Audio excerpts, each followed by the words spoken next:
All right, so again, please check your apps for the schedule for the day. We have back-to-back sessions today until 12 p.m. After 12 p.m., we have closing remarks and feedback. Please do not leave without providing us feedback on the conference. We'll find a way to get it, either just yell it out or put it on a wall somewhere. And then we have press conference from 12:30 to 1. So please stick around for press conference as well. Those of you who are on the Board of Governors of AAUC, after 3 p.m. or from 3 to 6, it's the Board of Governors meeting somewhere in this facility, which SK knows about. Okay, so without further delay, let me get started with the agenda for the day. We have a keynote coming up from none other than Mr. Aziz Haniffa, whom I have introduced, and others have done so very eloquently yesterday. But the only thing that I would like to stress upon is Aziz's new venture, which he's a co-founder of, and that's called Desi Max TV. You can check out Desi Max TV on desimaxtv.com. Aziz, we're ready for you. Thank you very much, Rajiv, for the introduction. And thanks for being such a driving force and a real go-getter and getting everything in ship-shop time. I think we have exceeded all limitations in terms of Indian time, Asian time, etc. This is amazing. I think the time lapse has been hardly... Yes. And thank you, Dr. Loh, for inviting me to this wonderful conference, and also the fact that you have been able to corral various groups, ethnic organizations into this organization and make it into a real pan-Asian American outfit. And I think you told us that the first conference was held in Alaska. And, I guess when people agreed to come to Alaska, that showed that they were very serious and their commitment, the fact that they were willing to come to Alaska. And then I think that was a good strategic move by you to see who are the people who are really serious. And I am so glad to see that the Indian American and South Asian American community, which used to be a little removed from the East Asian community, and the fact that these communities haven't gotten together, even though they have been in the country for 30, 40 years, have gotten together. And I think it was a very good strategic move that you were able to bring in some really good Indian American stalwarts whom I've covered and known for many, many years, like Angela Anand, Piyush Agrawal, Niraj Bakshi, Thomas Abraham. And this has also given me an opportunity to meet with some very close and dear friends I'm meeting after years. Ambassador Islam Siddiqui, a brilliant agricultural scientist whom I covered for over 20 years when he was in the Clinton and Obama administrations. And then friends like Amrit Bhandari, whom I was meeting after quite some time. And also new friends and lots of new friends and among the vibrant Asian American community. I know that you had assigned me to speak about the importance of an independent media. And before getting on to that, let me give a little background of myself and put in context why that is important in terms of speaking about an Indian and independent media. All of us immigrants have had some serendipitous unique experience in the United States, and how they came to be in the United States and how life changed for them in the United States. Now, India Abroad, we used to have sort of a pipeline. The newspaper I worked for 40 years, nearly 40 years, called India Abroad, which was probably one of the first Asian newspapers that was established as an American newspaper, an American ethnic newspaper in the US in 1970. And unfortunately, its untimely demise after 50 years because the internet had come, Facebook had become the universal media, and even venerable mainstream newspapers like the Philadelphia Inquirer, Chicago Tribune, and all had gone bankrupt. And it was only a few like the New York Times and the Washington Post, Los Angeles Times that have survived. Why I say how I entered to be a rookie reporter at India Abroad, followed by executive editor at India Abroad, was serendipitous. Was every time I was this active journalist covering, mainstream issues, covering the Congress, the White House, the State Department, etc. Because guys would then say, "Where in India are you from?" And I would say, "No, I am not from India, I am from Sri Lanka." Then they would say, "How the heck did you become the editor of India Abroad and keep covering issues much better than all the Indian correspondents who have been based here? Whether it be the Times of India, the Hindustan Times, and all these other major newspapers which had their own correspondents where they paid a lot of money for these guys.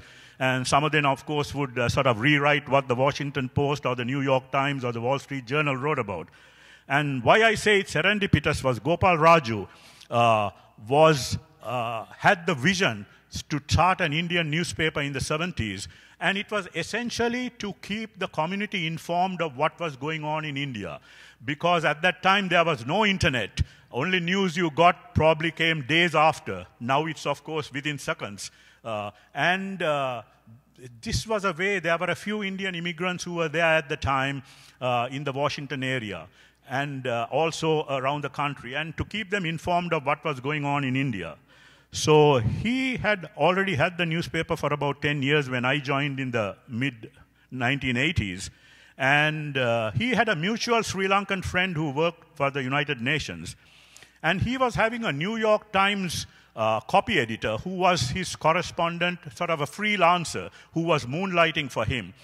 And, he was a he was a newspaper publisher and a very fearless newspaper publisher and owner. But he was also what in India they call a banya businessman, Banya means a real shrewd, ruthless businessman.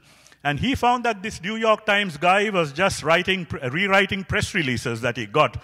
And he wanted a young guy who could really hustle, who could really cover the Congress, who could cover the White House and all that kind of thing. And even though maintaining the ethnic identity of India Abroad as a South Asian newspaper and an Indian newspaper, he wanted to get out into the mainstream and cover mainstream issues. And this meant covering US-India relations, interviewing senators, congressmen, prime ministers, presidents, etc., and also covering the growing Indian-American community. So this is how this Sri Lankan guy, through a mutual friend, mutual friend had said, Aziz is just finishing up his graduate studies in Washington. He used to be a journalist for a few years in Sri Lanka. Why don't you... So I took the Amtrak to New York, met with him, met with his editor, and then he said, "You're hired." And then, of course, he was right when he said, I want a real guy who can hustle and be a real hustler in getting the news.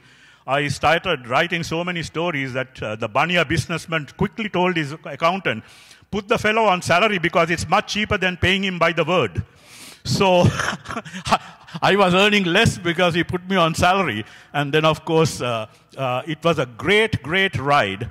And after a few years, India Abroad, and with the advent of the internet and the computerization that has taken place, and mostly with the burgeoning Indian-American community, which very quickly, like the Asian-American community, started punching way, way beyond its weight in terms of, the community activism and everything else, the newspaper went from being sort of a India newspaper to Indian-American newspaper, because it was essentially an American newspaper, started and owned by an American publisher who had started to write about US-India news to keep people informed. And also the Indian-American community was growing. And the first brand of people that we were covering were the Indian-American doctors who had come here. Because this was the time they called it the brain drain in South Asia. A lot of professionals, mostly doctors, came here because the Vietnam War had taken the lives of over 50,000 Americans, including a lot of doctors who were also posted in Vietnam, and they needed a lot of doctors here. And that's how a lot of South Asian doctors came to the US and became sort of the brand of what the community was all about. And when you say that they needed doctors, they needed them real bad and in a real hurry. And there were virtually hospital administrators and others virtually coming to the airport with a green card in hand, unlike the 100 years people have to wait for green cards now. So this was the first brand, and then followed by the evolution of the techies, the hoteliers, the professionals, etc. And this was what we were covering essentially.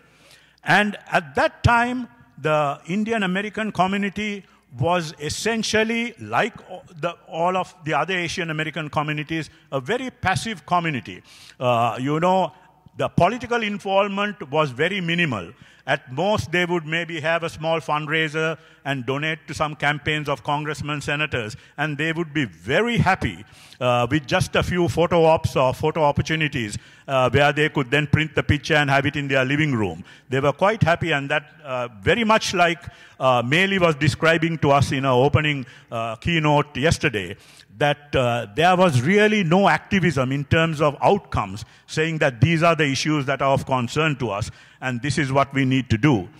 So, anyway, in terms of the independent journalism, I was very fortunate to have an ethnic owner and an ethnic publisher who was willing to give me the independence to write what I want, to ask the tough questions out of the senators and congressmen and administration officials and other officials and even prime ministers and presidents I interviewed, because most times one of the fallacies and one of the problems of being with a small newspaper is that usually the owner has a bias or a prejudice, or he wants to promote himself through his newspaper, which unfortunately seems to have happened now because the media has gone into their own corners with their own agenda and their own bubbles.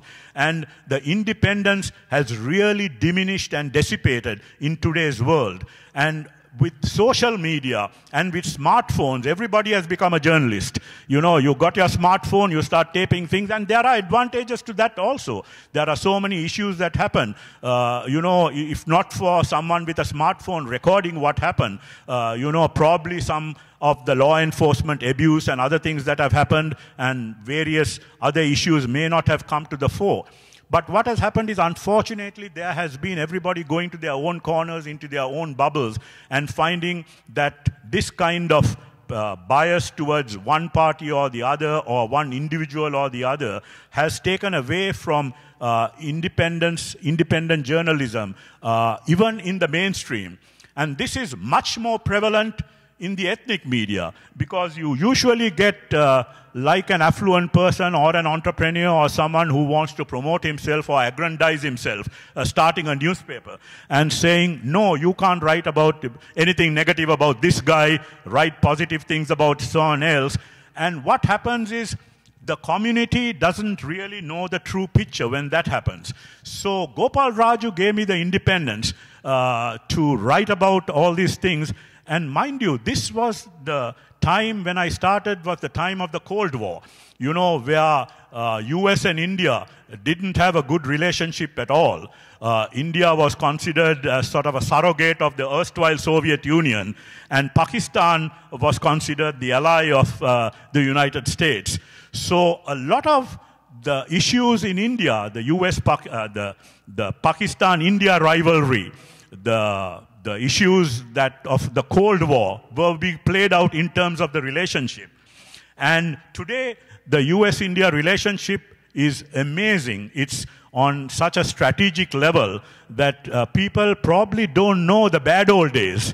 Some of even the diplomats at the Indian government and who are based in Washington have absolutely no idea of the bad old days when India would be taken to task in Congress, you know, with all kinds of amendments, all kinds of resolutions, you know, human rights resolutions, etc., which there was a congressman called Dan Burton. And it was also interesting because there were also issues of Kashmir, of Punjab, where there were a secessionist movement called the Council for Khalistan. And so they had their own lobbies, which they would go and meet with the congressmen and senators, etc.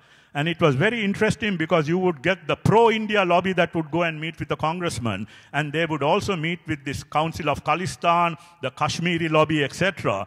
And then when I go to interview this congressman, the guy who obviously had to be shown where India was on the map those days, would say, Aziz, what's going on? I just had a group coming and talking really good about India. And then 2 other groups came and attacked India, and they were Indians too, So this was the kind of thing I had to put in perspective in terms of the reportage that I was doing. And I think having a publisher, a fearless publisher like Gopal Raju, who was able to tell me that I could do this kind of thing without taking an angle or the other, either a very pro-India government stand or bias towards the other groups that were accusing India of human rights violations, etc.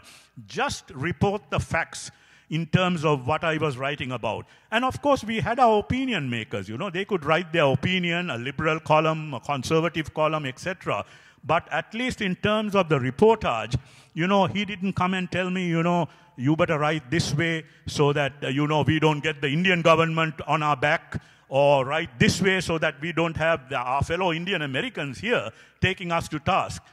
And this was also the time of the emergency in India, where former Prime Minister Indira Gandhi had imposed an emergency and press censorship, and it was a bad time in India at the time. And there were so many exiles of Indian opposition leaders, etc., who were living in the US at the time, or had even come to the US, because they knew if they go back, they could be jailed and persecuted and all kinds of things. And sometimes we would carry their opinion pieces also. And at the time, the Indian ambassador to the US had come and told Gopal Raju, don't let these guys write for you like this, and I can make you a very rich man if you don't do that, And he had just told the guy, I don't want to use the name use the word that he used to tell the guy to get out of there. And he said, I'm an American publisher, and this is an American newspaper, and we'll write exactly what we want.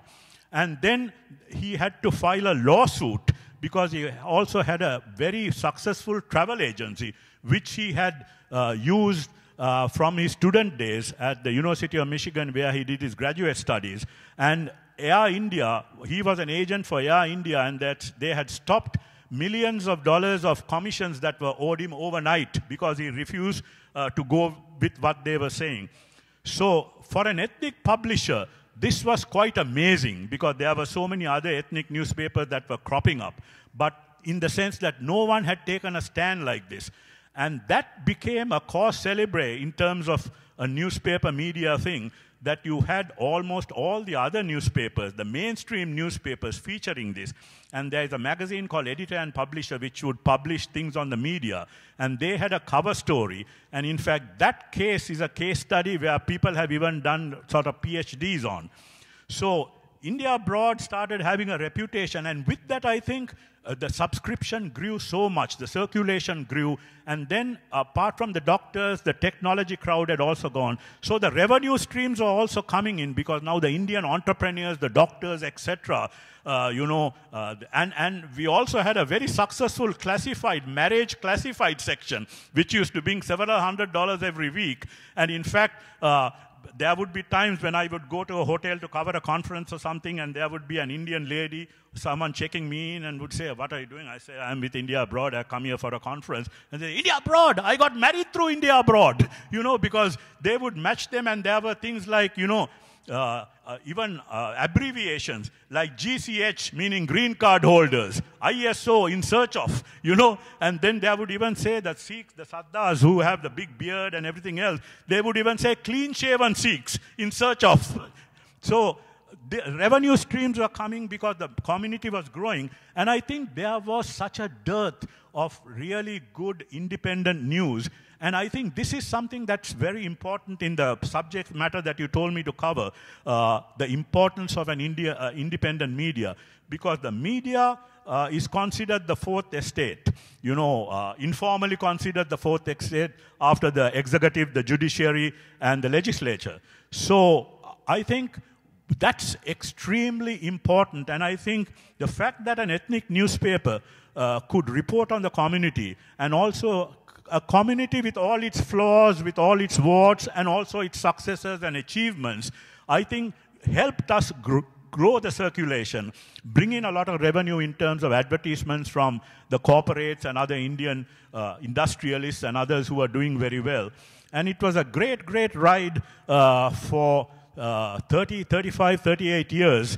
And I was able to grow with the newspaper, and one of the most memorable trips I took was with President Clinton in March 2000, where Ambassador Islam Siddiqui was one of only 2 Indian Americans who were on Air Force One. And this helped to establish my newspaper as a newspaper of record in terms of the coverage that we're doing in terms of the community. And we also started broad-basing it in terms of not exclusively the Indian American community, but also sort of pan-Asian to a certain extent, as much as we could, in terms of other Asian communities, especially the South Asian community, in terms of Sri Lanka, in terms of Pakistan, in terms of other countries in the region, from even Maldives, Bhutan, Nepal, etc. So that's my background, and what I want to do is I'll speak for a few more minutes because I'd like to open it out for questions in terms of how the Asian American Unity Coalition can use and make use of the independent mainstream media. I think it's important where we have to get our story out in terms of even a conference like this. Even though we may not have a huge crowd of people who have come, make sure that everyone is able to get the message out that there has been this kind of pan-Asian unity coalition which has been working towards affecting the futures of not just ourselves but also coming generations and the future generations. And I think what is important is the fact that, we have to be very honest and candid in terms of what we do, because all of us have our own issues in terms of communities. The South Asians have so many different groups among themselves, the Chinese Americans, the Japanese Americans, the Korean Americans, and all other Asian groups have enough and more issues. But I think, like Meili made such a great point, that there are issues where we can really unite on, especially in contemporary times, the hate crimes against Asian Americans. Like I was telling Rajiv the other day, just when we thought we had made it and arrived, the pandemic brought some of the worst in the bigotry, xenophobia, Islamophobia, Hinduphobia, etc. against Asian. And like Professor Jung was talking about, what was most unfortunate and just horrific was the number of elderly Asian Americans who are being subjected to these hate crimes. So I think those are outcomes we can work collectively, even as we maintain our identity and our individuality as people from one country or the other, or from one region and the other, because that is extremely important in terms of what we do in terms of, alleviating situations of hate crimes, then issues we have on immigration, whatever issues we may have on hardcore issues like abortion and things like that, which may not affect us as much as this generation, but the Gen Zs and the millennials and others who follow is going to have an impact on them, because we are into almost our 4th generation here, and we don't want our children and their children to be asked, where do you come from? Why don't you go back home? We have to make sure that we can collectively make the independence and also show to Americans that we are Americans today. And like Ambassador Siddiqui said yesterday, I think it's not just a melting point, that we are part of a mosaic of various colors and hues, and we are all part of America, and we abide by the American Constitution and all the other rules of law that are subject to each and every American, and that we demand equality in terms of what we have to do. And in terms of a few issues where I think we probably have to use the template of the Jewish American community, the African American community, in terms of getting our word out, where we write letters to the editor, we write columns, we do issues like that to make sure that our voice is heard. Because some of the other communities, like the African American community and others, have issues that have been very Americans from his days of America's birth. But we are new immigrants, and we are facing the issues that they faced. So I think we have to get the word out. And there are today a lot of Asian American journalists, unlike when I started, who work in mainstream newspapers, from the Wall Street Journal to the New York Times, the Los Angeles Times, the Washington Post, etc. And while they justifiably don't want to be pigeonholed into writing stories about just the Asian Americans, if we have friends who know some of them, we should talk to them, because they can always put us on to people who do these issues, who cover these issues, so that we can get some prominence. And also, when there are conferences, and when there is a unity conference like this, and when there are issues of hate crimes and other issues that affect us, I think we should quickly get a press release out and say that AAUC condemns such a hate crime, and we stand in solidarity with the group that has been affected. I think that's very important, because sometimes we say, hey, it didn't happen to us, or it will never happen to us, till it really comes, reality hits, and it comes back to haunt you too. So I think that's important. And I think cultivating and even press releases, you follow up. Sometimes, I remember we would get tons and tons of press releases. But if you have some follow-up where somebody calls and says, we sent you a press release like this, and like I said, if we have someone who knows that, a journalist who works for a mainstream paper, and to make sure that once a story is written, there is a lot of follow-up. In fact, one of the worst hate crimes that has happened, and if you read the Washington Post or just Google it, was Pramila Jayapal, who was getting the Dalip Singh's award yesterday, who couldn't make it. And I have a strong feeling one of the reasons she didn't make it was because there has been a lot of hate, male hate, anger against. And the Washington Post had this comprehensive story 3 days ago. Please Google it and read it, about how someone in the neighborhood had been driving past with a gun, shooting the gun in the air, shouting profanities against her, which had just seen what kind of bigotry and xenophobia has been affected against Asian American, legislators and people who don't agree with one party or the other. So it's not something exclusive to just and then like Suhag mentioned the other day about the hate crimes against Indian Americans. And this is something that has to be, we must unite over, and all organizations make sure that we don't simply ignore it because it didn't happen to our community or the other, and be in solidarity with other communities.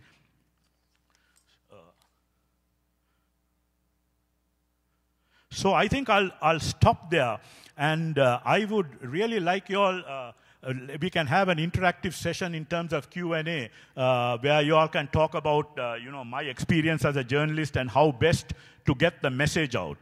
So I'm open to questions.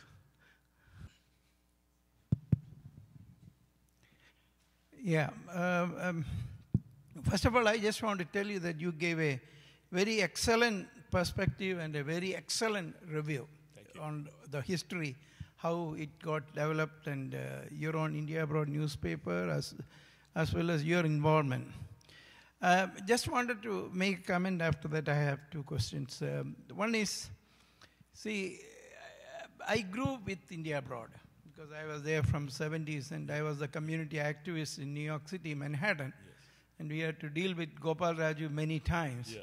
Even in financial terms also, giving advertisements and things like that. So, but he was very independent, and in fact, you guys were so independent, some sections of the Indian community and Indian missions were considered you as anti-India. Yes, yes. In fact, that is okay. You did a good job. Yeah. In fact, a quick interjection there was, I would get angry replies from both the Indian government and the Pakistani government, because that was the time we were writing about the India-Pakistan issues and the US reaction to it. So I used to be quite happy because both sides were blaming me. That meant that I was doing something right. Now, you mentioned about the growth of the Indian community. Yeah. You said the medical doctors came.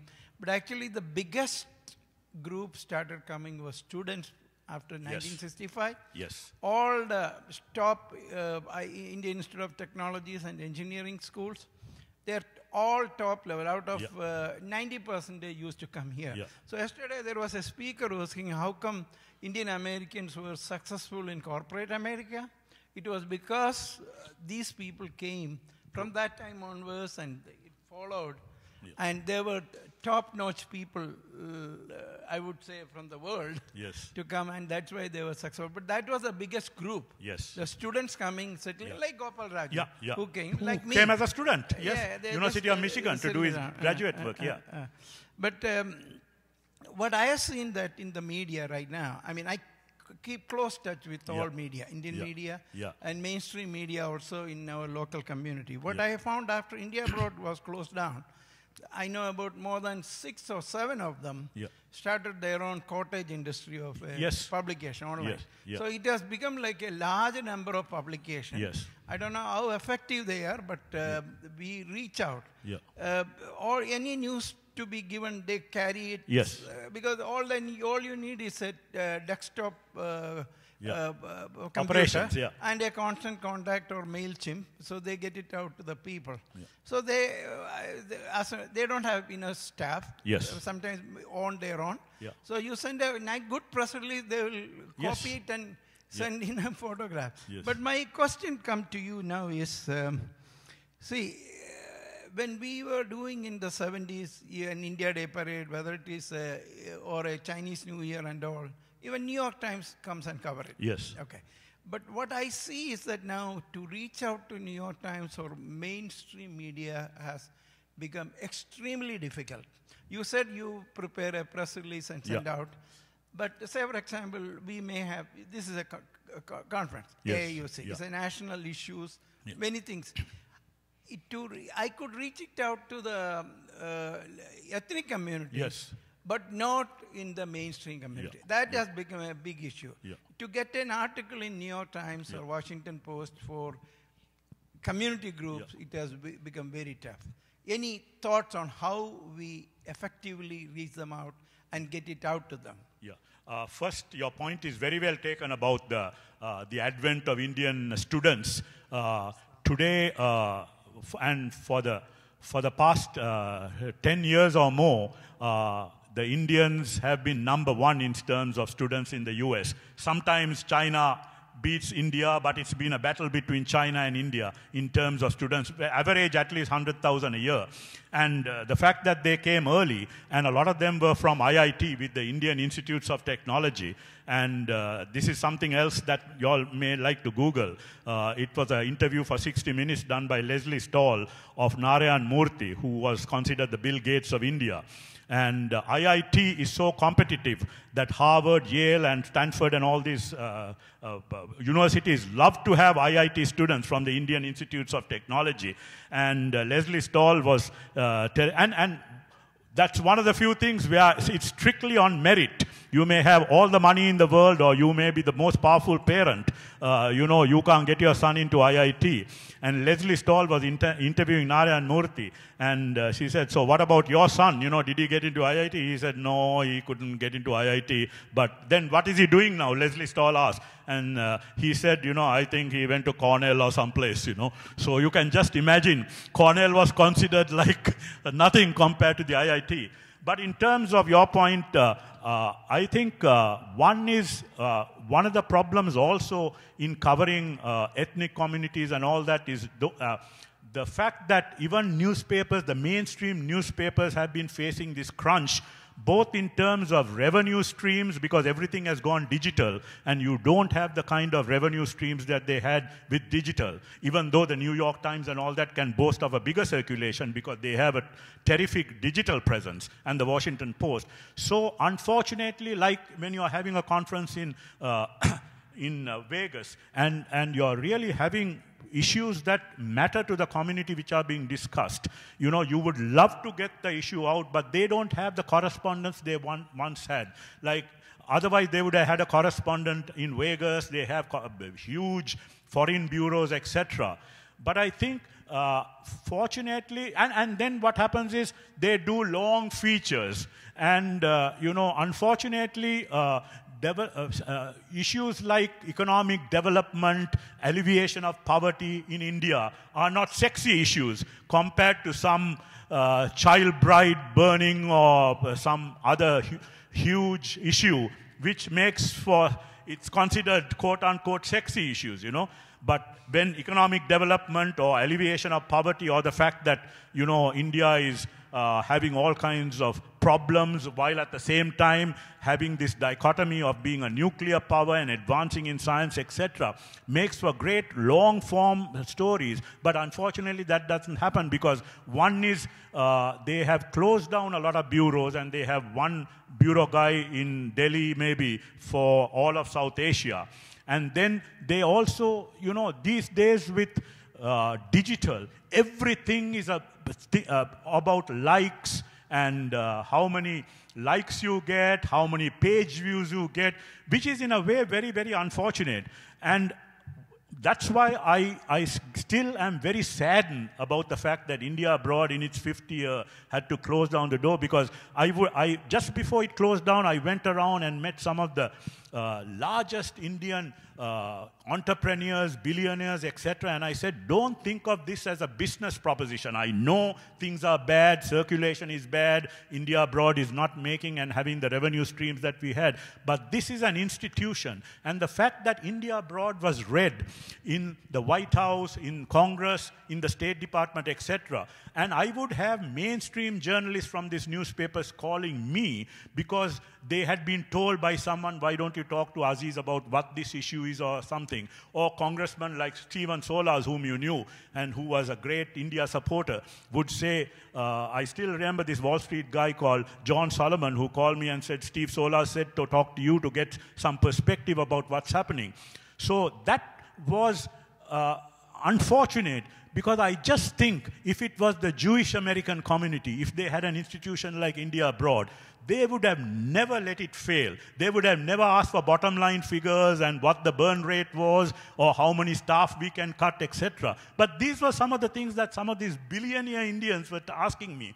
So I said, don't think of it. So in that sense, I know it's very tough to get stuff into. But the idea is, that's why I say it's good to, if you know of someone who knows a mainstream journalist with a newspaper like the Wall Street Journal, the New York Times, etc., try to tap into them and ask them if they know that something like this is happening, that the issue like this is happening, and to make sure that they also get all sides. Because sometimes, and Suhag is very familiar with this, you know, you would find some bias against something, and the first one who gets it, you know, make sure that all these sides can be incorporated into a story so that people get a good perspective. And then, and this is another reason why a very powerful ethnic newspaper is needed, because most times they would do one story on it and that's it. There is not much follow-up, etc. But when you had a paper like India Abroad or other Asian papers, which I'm sure have been around for a while, they keep at it. They keep following it up. And then they can say that there has been either a negative impact, a consequence, or a positive consequence, which I think is very important. So the idea is, I know it can be frustrating, you know, when you send a press release or you send a story idea or something and it doesn't even get to first base. But I think the thing is to keep on trying till hopefully you hit a home run. All right, so we have 2 more questions, but only 10 minutes. Aziz, Aziz, you have been witness to history, and thank you for your presentation here. Thank you. And you referred to in your talk the Cold War and the relationship between India and US. There was another turning point which happened in 1998, and that was the second nuclear explosion. Yeah. I happened to be in New Delhi on a trade mission, and that day when explosion took place, in the atmosphere in the American embassy went down from euphoria to something like this. Absolutely. So that evening, the ambassador had a reception in my honor, and many of the Indian officials who were supposed to come, they were missing. US was also very disappointed. But I think the turning point, would you agree the turning point in US-India relationship is started the new clock, and that was the Clinton's visit to India? Absolutely, absolutely, no doubt about it. And I remember that very much, the May 1998 Pokhran nuclear test. You know, and this was just at the time that Clinton was planning to go to India. Hillary and Chelsea had visited South Asia, including India, and come back with such great stories about their visit to India. Clinton, and now this was in his second term, you know, he was just so enthusiastic about going to India when this Pokhran nuclear test happened. And tell you, it went from like 100 to 0. You know, the Congressional Caucus on India and Indian Americans, Piyush Bhai will remember this very well. You know, people like Ackerman, Gary Ackerman, you know, there were all these great, great friends of India, Frank Pallone, who had started it. You know, there was going to be a congressional reception put together by the Indian American community when this happened. There had been hundreds of RSVPs because all these guys wanted to be there at the reception and to get their picture taken and then to go to the Indian community in their constitutions and say, look, I was there. I spoke about Gandhi. I spoke about the fact that I introduced legislation. I spoke about the fact that, you know, I'm a great supporter. You know, even they hardly did anything. You know, none of those fellows turned up. And that were the times the rabid Senator Jesse Helms from North Carolina said, India not only shot itself in the foot, it shot itself in the head. And he vowed not to let any aid or anything go to India. But I must say, it was the Indian American community that really rallied around. They got around even Jesse Helms and a few others. And then by March 2000, Clinton, and then they had Strobe Talbot, who was the Deputy Secretary of State, who started what they called a strategic dialogue. And that was a memorable trip, I think, where the real transformation of the relationship took place. Absolutely no doubt about it. Thanks, Aziz, for sharing the story of India abroad. My question, I don't know if this is something that other Asian communities face as well, but at least from where I'm sitting, the internet has kind of blurred all borders. And oftentimes some of these mainstream media platforms are hiring reporters that are not in the United States. However, they've marked a diversity checkbox, and then those reporters are oftentimes reporting on the Indian American experience without really knowing about it. Absolutely. And it blurs the line in terms of political dynamics in the home country and the experiences of Indian Americans here. Almost contributing to the othering, yes. Contributing to allegations of dual loyalty. What can we as members of the community do to elevate our voice? Because we've talked a lot about we need to seize the opportunity to tell our stories, but then there's people living in India, say, trying to tell our stories. I was born and raised here. Absolutely. When I go to India, I get the, oh, you Americans, Yeah. XYZ. Yeah. And it's really been frustrating because now our authority to speak is almost questioned because, well, we already have someone of Indian origin Yes. speaking, but they're not Indian American. Yeah. What would you say to all Absolutely, I agree with you. It's very unfortunate that even mainstream, this is one of the very negative impacts and consequences of social media and the internet, etc., even though the internet has been amazing in terms of technology and what it does, you know. I remember writing about the Cray computer, which India was negotiating. It was like filling up one full room. Today, in our iPhone, we can do everything and then some about what. But unfortunately, what has happened is, your point is well taken about social media. They have virtually even these mainstream newspapers, because they are in such competition with social media. Those days, I could wait for a week on my exclusive story. But when digital media began, it was a matter of seconds. I remember when Rediff.com, which was like the America Online and the first internet who came and bought India abroad. I remember when I would file for them, the editor there would say, Aziz, your story hit 10 seconds before the New York Times and the Washington Post.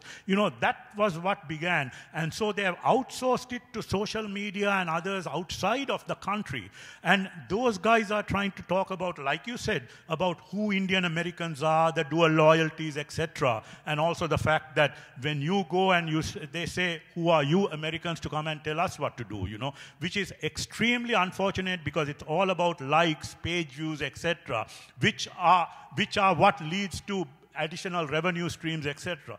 It's a hard struggle. How do you stop this, And it's not exclusive just to our community. It's exclusive to a lot of issues. Just look at the whole thing about Elon Musk and Twitter and etc. and what's happening and what a struggle it is. Who knows who paid whom to say what. You have the whistleblower now going and testifying before Congress. Elon Musk having to pay like $1 billion if he didn't agree to the agreement. But now he's having a pretty good case, because there is this whistleblower who has gone and who's talking about what Twitter did in terms of bots and everything else. But it's a long struggle, and this is one of the very negative consequences of social media. I think we just got to be at it. We got to tell people and talk to these people and say, no, what you guys wrote about is not right. There are enough and more experts here in the US as Indian Americans, Asian Americans who've lived out their experience, who know about what has been going on. But I agree with you, it's a tough struggle, because some of the internecine things, even in our community, are reported negatively or with one bias or the other, which is not the way the community can grow in terms of unity. We've got to try to clean it up in our own communities before we become a very pan-Asian American kind of community. So I think it's a tough struggle, but all I can say is we got to be at it if we are going to alleviate what the situation is.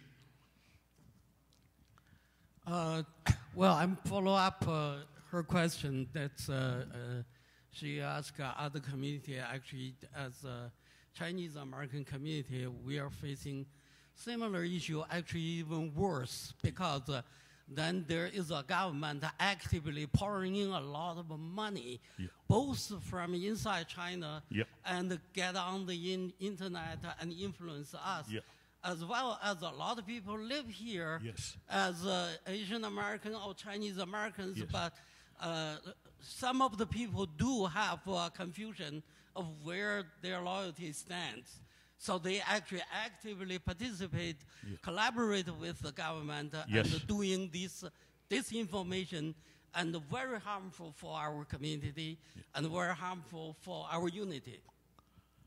I agree with you. I totally agree with you. There are people who, for their own vested interests, may it be financial, ideological, or whatever, are collaborators with certain things that happen, which is very, very unfortunate. Because when such issues that mostly incorporate foreign policy issues, issues of trade, issues of politics, diplomacy, etc., when that kind of situation arises, it also impacts on domestic issues for us as Americans, as Asian Americans, which really affect us. And so even issues of immigration and things like that, students coming to study here, get contaminated by those issues. And there is this canard which goes around today, trying to say that every Chinese American student is some or other spy for China, which is totally unfortunate. If issues with India boil down to some person saying that Indian American students are spies for the government of India, you know, maybe for their nuclear program or some other program. It tarnishes the image of genuine students who have come here, which is very, very unfortunate. So we've got a lot of issues to fight for. And like I said, and like Meili spoke about in a very eloquent speech today, you know, we have to unite and we have to fight on certain issues which are common to us, because we do have a lot of issues in our own communities where, you know, like for instance, a perfect example is the Jewish American community, you know. The Jewish American community, like all our communities, they fight among themselves, they have got their own groups and everything else. But when it comes to Israel, wow, they are all together. You know, so I think that's one of the unfortunate things, that there can be groups here just for their vested interests or financial interests, which play one side or the other, which can impact on a lot of issues that affect us. Thank you very much. Aziz. Thank you.